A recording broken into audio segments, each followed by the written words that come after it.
é tão gratificante porque verdadeiramente vem vida para dentro de nós. Nós já vivemos a vida do Espírito, mas cada vez que a palavra toma o nosso ser é diferente, irmãos. Quem achou pode fazer a leitura, Hebreus 9, versículo 15 em diante.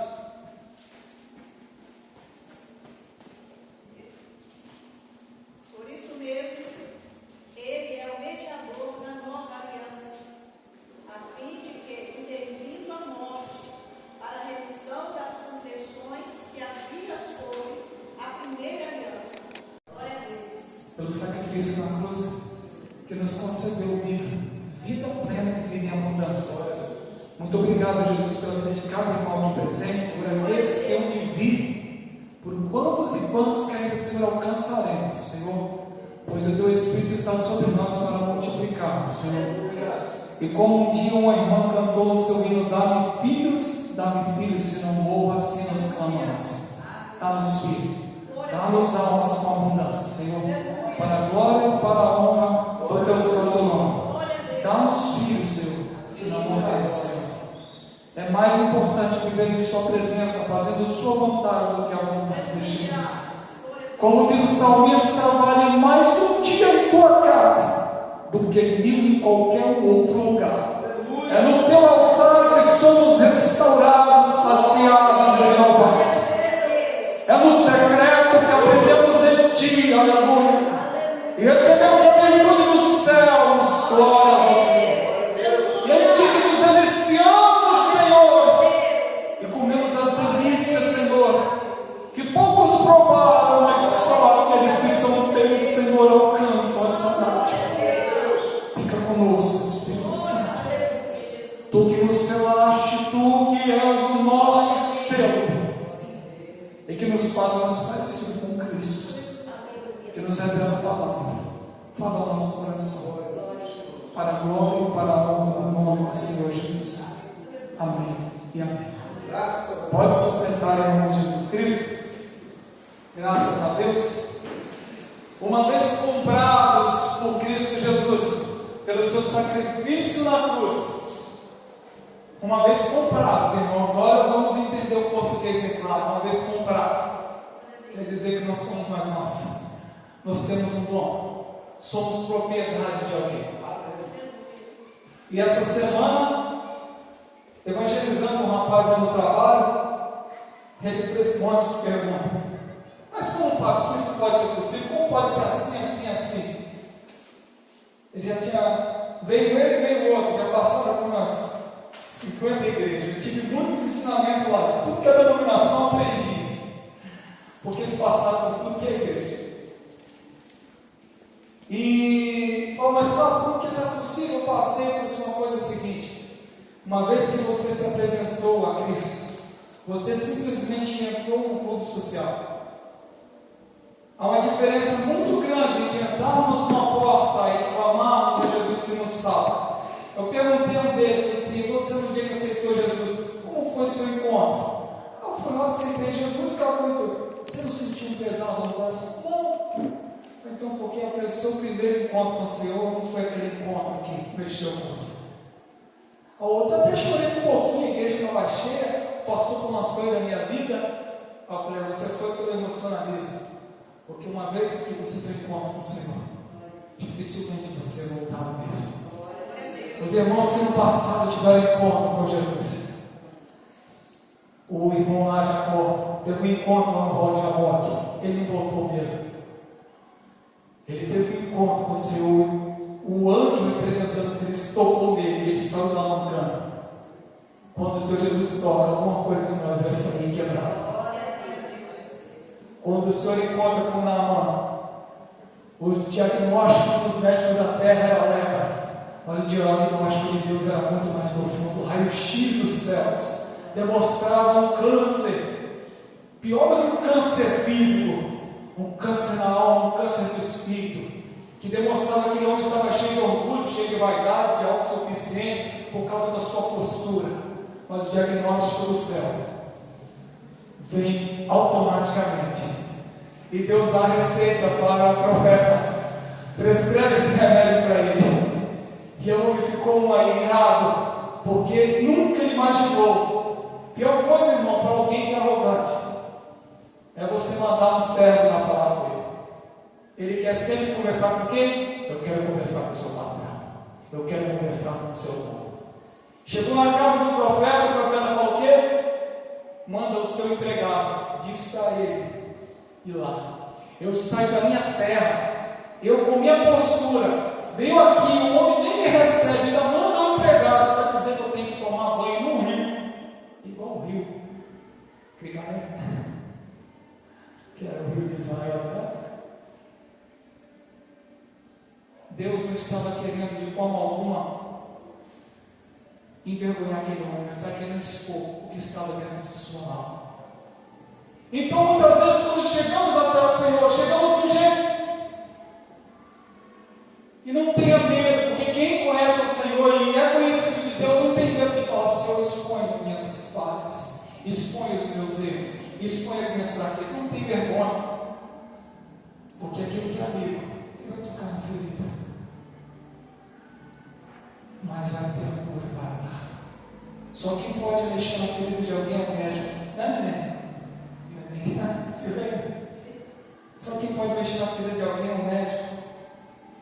O enfermeiro pode até fazer a limpeza, pode até tirar os pontos, mas fazer a sutura, fazer o corte, fazer qualquer diagnóstico mediante ao exame, só o médico que tem essa autoridade, porque a ele foi concedido. Só quem pode tocar na sua ferida é o médico, mas ele tem o diagnóstico e tem o remédio correto. Não tenha medo de chegar a ele como paciente, não tenha medo de expor as suas vergonhas, os seus medos, porque ele é um amigo. Se tem essa coisa que te incomoda, que te impede de ser sarado, essa é a noite de ser sarado. Porque ovelhas que eram machucadas no passado, não tinham traumas, não podiam gerar filhos. Por algum motivo no caminhar, as ovelhas físicas, não podiam gerar filhos se tivesse algum trauma. E o Senhor essa noite nos chama para ser tratado algumas coisas aqui. E quando eu falava com esse jovem, ele falou: mas é assim, então você precisa ter um encontro de verdade com Cristo. Porque quando você tem um encontro com o seu mestre, ele te ensina o caminho que você deve andar. Eu falei da palavra de Deus para ele, o outro rapaz. Ele falou: mas é tão difícil. Eu falei: com certeza é difícil. Quando usamos as nossas próprias forças, quando nós usamos o nosso próprio intelecto. Por isso que ele falou: vou deixar o meu Espírito. Ele vos ensinará, ele vos ajudará, ele te consolará, ele te instruirá no caminho que você deve seguir. Eu falei: é impossível você servir a Deus tentando chegar a Ele com seus próprios esforços, por causa da sua habilidade, por causa da sua faculdade ou posição social. É impossível agradar a Deus com o seu status que você tem na sociedade, seja qualquer que seja. É impossível os seus títulos expressarem ou tentarem convencer a Deus de alguma coisa. Mas na insistência, no meu viver, se eu quiser continuar usando a minha vida, o Senhor deixa de ser o meu Senhor. E agora eu posso ser Senhor de mim mesmo. E é dura coisa quando o homem passa a ser Senhor de si mesmo. Porque todo aquele pecado alcançado, orgulho, vaidade, falta de perdão, hipocrisia, mentira, falsidade, tudo isso fica rondando pela pessoa. E o que era antes errado passa a ser algo comum. Porque, irmãos, dura coisa é quando o Senhor tira aquele brilho dos nossos olhos que conseguem ver as trevas, que conseguem perceber os caminhos errados. Esse rapaz falando comigo, você fala: mas como que é possível conseguir? Eu falei: olha, de noite aqui na fábrica, se não tem lua, se não tem estrela, se não tem luz acesa, você está vendo esses cones, você conseguiria passar aqui sem tropeçar nele?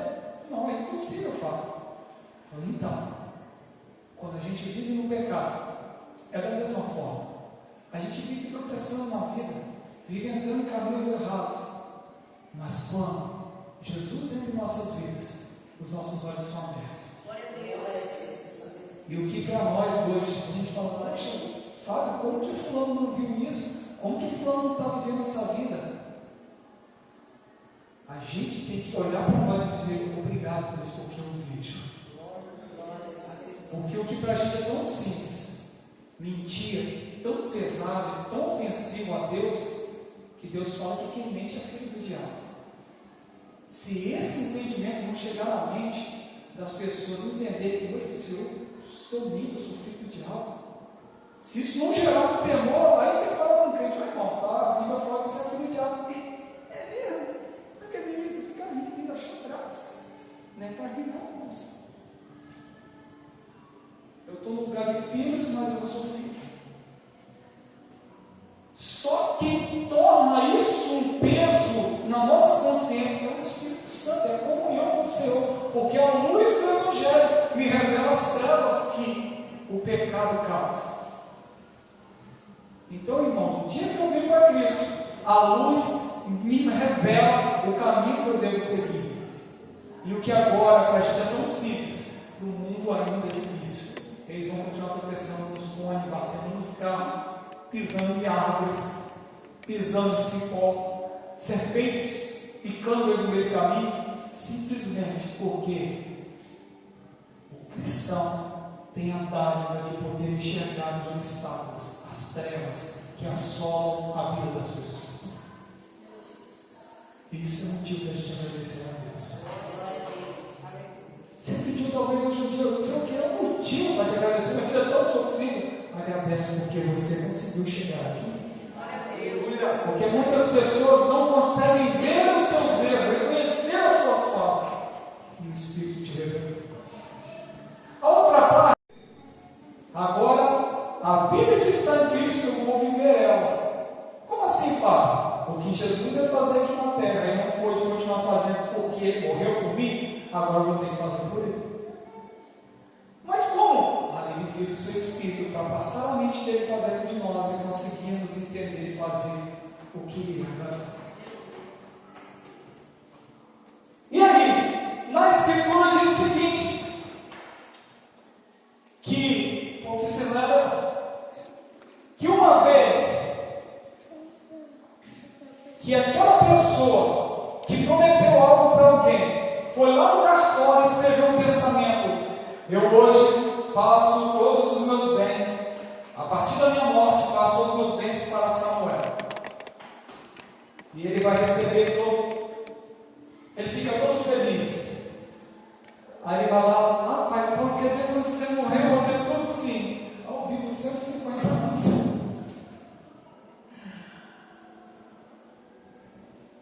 Aí vai ter que esperar ficar até 150 anos. E a Bíblia vai nos falar algo interessante, que enquanto o testador viver, nada daquelas promessas que estão no testamento tem validade alguma. Então Jesus fez um testamento, que esse testamento diz respeito a mim e diz respeito a você. Quando você leu, fala que o testamento anterior, ele não tinha muita validade, porque ele só sabia condenar. Então Jesus vai lá e redige o Novo Testamento. Não vai ser mais um testamento escrito em pedras. Vai ser um testamento que a partir de quando Jesus morresse, ele seria escrito nas tábuas do nosso coração. Esse testamento nos dá direito a termos uma vida que não seria mais a nossa. Licença aqui, porque eu deixei o óculos aqui, o outro óculos em casa, esse aqui é mais para longe e me atrapalha um pouco. E amados, por isso, ele é mediador do Novo Testamento, para que intervindo a morte, para a remissão das transgressões que havia debaixo do Primeiro Testamento, os chamados recebam a promessa da herança eterna. Nós recebemos através dessa promessa tudo aquilo que Jesus conquistou para nós, irmãos. E o que Jesus conquistou para nós?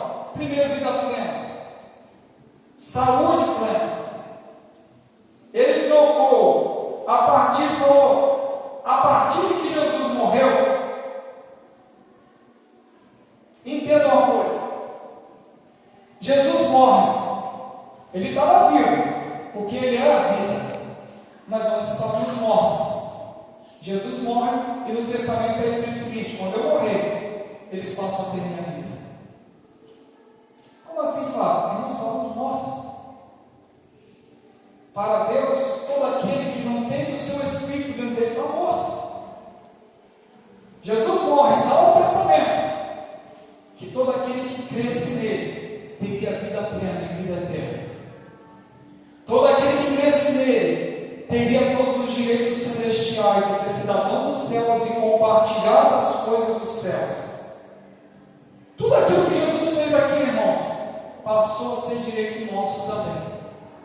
Então, a Bíblia fala o seguinte: que quando o testador morre, todos aqueles que estão inscritos ali no testamento passam a ter direito junto com ele. Jesus, irmãos, para pensar, Filho de Deus, nós não éramos filhos, éramos criatura. Quando Jesus morre, passamos a ser filho. Ele trocou todos os direitos dele e passou esse direito para nós. Jesus era rei, e quando nós passamos a ser de Cristo, passamos a reinar com ele. Aleluia. Isso é pouco? Tudo aquilo que Jesus fez, nós também podemos fazer. Porque no testamento que diz ao nosso respeito, esse é o cálice com a nova e eterna aliança, que será feito com eles. E esse, irmãos, esse momento que nós celebramos aqui, da ceia, ele é muito fundamental para nós lembrarmos, porque talvez no decorrer da nossa vida a gente esqueça de quem nós somos. E tem muitos cristãos que não sabem quem são aqui na terra. Quando está no trânsito, tem um probleminha lá, ele esquece que ele é cristão e vai xingar o cara lá no trânsito. Vai na fila do banco e começa a murmurar. Isso não te pertence mais. Você pertence ao céu, sua boca é para profetizar, proclamar. Os seus olhos é para olhar para as pessoas e amá-las. Porque Jesus falou na palavra dele em 1 João, não lembro o capítulo ou versículo, diz assim: que aqueles que não amam o irmão, esse está morto. Sabe por quê, irmãos? Porque se eu não amo o irmão, o Espírito de Deus que me faz amar alguém não está em mim. Então, se o Espírito de Deus que me faz amar alguém, que traz a vida de Jesus para mim, se não está em mim, eu estou morto. E há muito tempo, e não sei. Eu preciso tomar um choque de realidade, porque a partir do momento que eu adentro esse lugar, eu sou parte do reino de Deus. Eu sou guiado por Ele. E tudo que Ele faria aqui, eu preciso fazer. Deus nunca mandou você gostar de ninguém. Muito pelo contrário, Ele mandou amar. O que eu gostar é opcional, mas o amar é um mandamento. Aquele que te aborrece no trabalho, aquele que te aborrece na escola, aquele que te aborrece no trânsito. É tão chato quando você vai numa loja e as pessoas te tratam mal. É tão chato quando você vai no banco e alguém te despreza. É tão chato quando você está perto dos seus vizinhos não olham para você. Mas lembre que diante de tudo isso, desprezamos Jesus. Está uma herança. O que Jesus viveu aqui, você vai viver. Ele não tinha aparência que agradasse. A Bíblia fala que seu cabelo era igual ao cabelo de ovelha. Ele tinha um cabelo bonzinho, não, irmãos? Cabelo de ovelha? Já viu o cabelo da ovelha como que é? Que a cor da sua pele era bronze. Você sabe a cor do bronze como que é?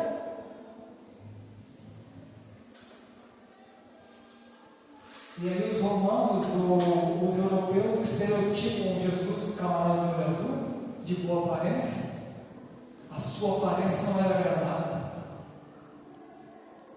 Por isso, amados, quando Jesus vem e fala aqui, vem restaurar em nós a imagem e a semelhança de Deus, vem restaurar essa beleza que você é. Quando você olhar no espelho, você fala: eu sou imagem, eu sou semelhança de Deus. isso para os anjos. Ele não fez os anjos sua imagem e semelhança, por isso que Lúcifer ficou irado. Para mim não deu imagem e semelhança, não. Aquele molequinho lá na terra faz aquele narizinho bonitinho, aquela orelhinha bonitinha, aí eu faço assim, cheio de asas, cheio de olho.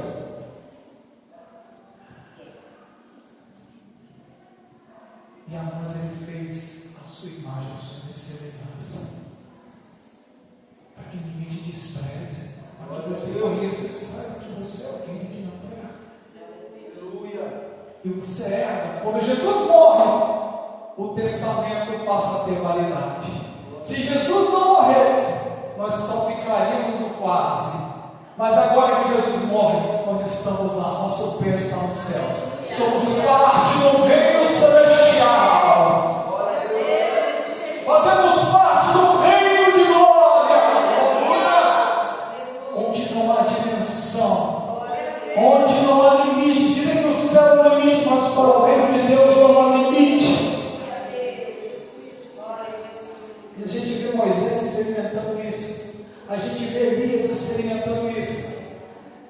Provaram no reino de Deus e falaram, não tem mais dimensão. Joga a capa no meio do rio e passa por cima da água. O machado estava dentro da água. Joga uma ervinha, ele podia levar.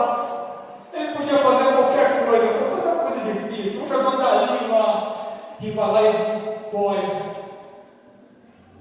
Só para mostrar, não vou tentar uma coisa diferente aqui, uma coisa que não tem nada a ver, só para ver se é. E acontece. Porque todas as coisas obedecem àqueles que fazem parte do reino de Deus. Mas por que você tem falado isso tanto esses dias? É porque Deus está te chamando, te preparando, porque você vai enfrentar situações e que tem que atravessar o mar, e que tem que tirar a água da rocha, e isso foi dado a ti, cidadão do reino de Deus. E que tua palavra só basta. Só a minha palavra, só. Cidadão do reino de Deus só fala. Porque a ele foi dada autoridade. Foi escrito um testamento. Esse testamento diz respeito a todo aquele que crê. Irmãos, entenda uma coisa, coloque isso na sua mente. Não perca isso de vista. Seu pai ou sua mãe, quem quer que seja, um familiar distante, fala: eu estou partindo dessa vida daqui a 2 meses. E eu quero deixar minha herança toda no nome de Vidola. Todas as minhas herdades. Como é que vai ficar o coração do irmão? Para ficar alegre. Porque muitas coisas podem alcançar, são fazendas, são tantas coisas. E Jesus fez isso. Eu estou deixando todos os tesouros do céu para você, mas depois que eu morrer. Mas não é só para você ficar curtindo a vida, não. Mas você vai ter que fazer uma coisa. Você vai ter que trocar a sua vida pela minha. Porque a sua vida aqui é a vida de morte. Eu só vou trocar minha vida pela sua. Você vai morrer na carne e vai nascer no Espírito. Porque eu vivo no Espírito e eu cumpro a vontade do Pai. A única forma de agradar ao Pai é em Espírito. Aí o colega de trabalho falou comigo: Fábio, mas esse negócio aí, poxa, Fábio, eu queria ter tanto, queria ter um pouquinho de dinheiro a mais. Eu falei: quem disse que é possível você ter um pouquinho de dinheiro a mais? Não, Fábio, por causa dos crentes, são tudo na vida assim complicada. Rapaz, quem te disse, rapaz? Que crente vive na vida complicada? Mas eu conheço cristãos, rapaz, que são proprietários, cristãos que vivem bem, mas eu vivo uma vida abençoada. Tem que reclamar tudo que eu preciso. Essa semana mesmo, tem que contar, Deus não comprou para me contar. Essa semana mesmo eu vinha para a igreja, senti no coração de ligar o carro um pouquinho antes, umas 2 horas antes. Falei: rapaz, eu acho que esse carro não vai ligar. Quando eu liguei o carro, não ligou. Eu tentei dar carga na bateria e nada. Aí conversando com a mãe, nossa, mãe, fui para a igreja e tive que ir de bicicleta. O carro não pegou, não. Eu tive tempo de. Vou ver se eu acredito que seja bateria, vou comprar. Eu chego na casa da minha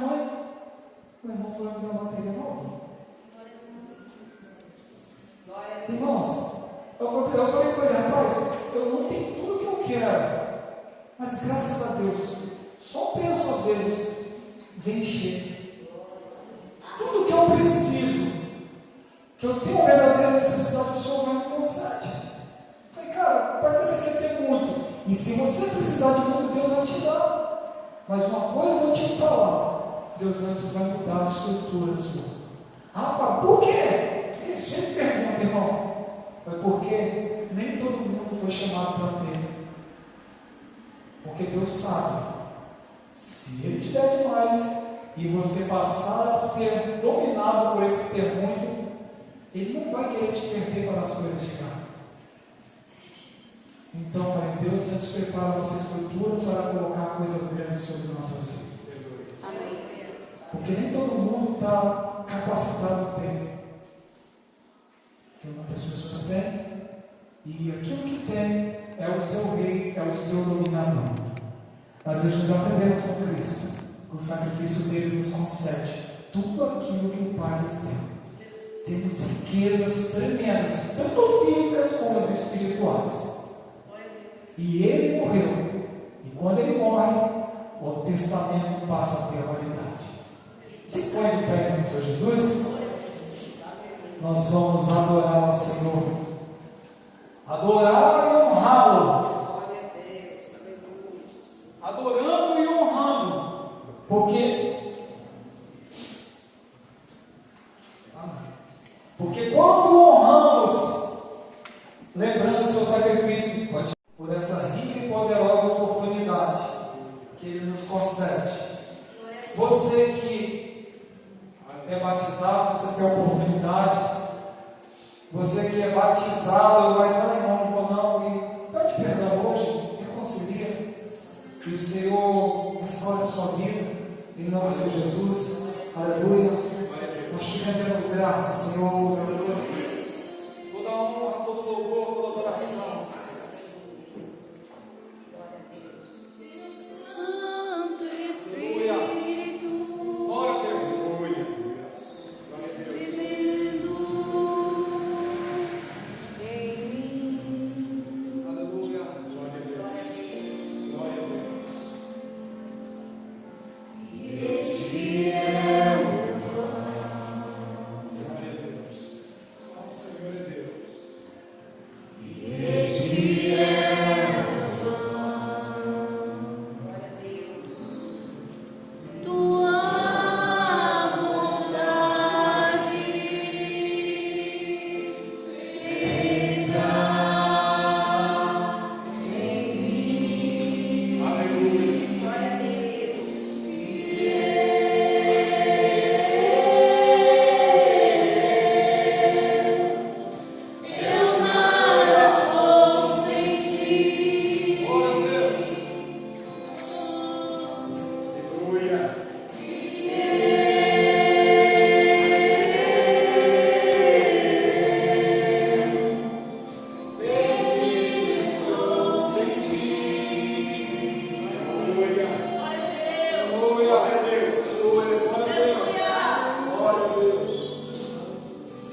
Agora passamos a ser alvo, valorosos, comprados, lavados, remidos pelo sangue do Cordeiro. Na noite que o Senhor Jesus foi entregue, Ele tendo tomado o pão, tendo dado graças e partido o pão, Ele disse para os seus discípulos: este é o meu corpo, que será entregue por vós, para a remissão dos vossos pecados. Aleluia. Senhor, nós consagramos diante de Ti essa partícula, Senhor, que veio do trigo, Senhor, do fruto da terra, e agora, Senhor, representa também o seu corpo, que foi moído, que foi, Senhor, martirizado por causa de nós. E hoje, Senhor, o sacrifício que foi feito nos dá, Senhor, a cura, nos dá a restauração, nos traz a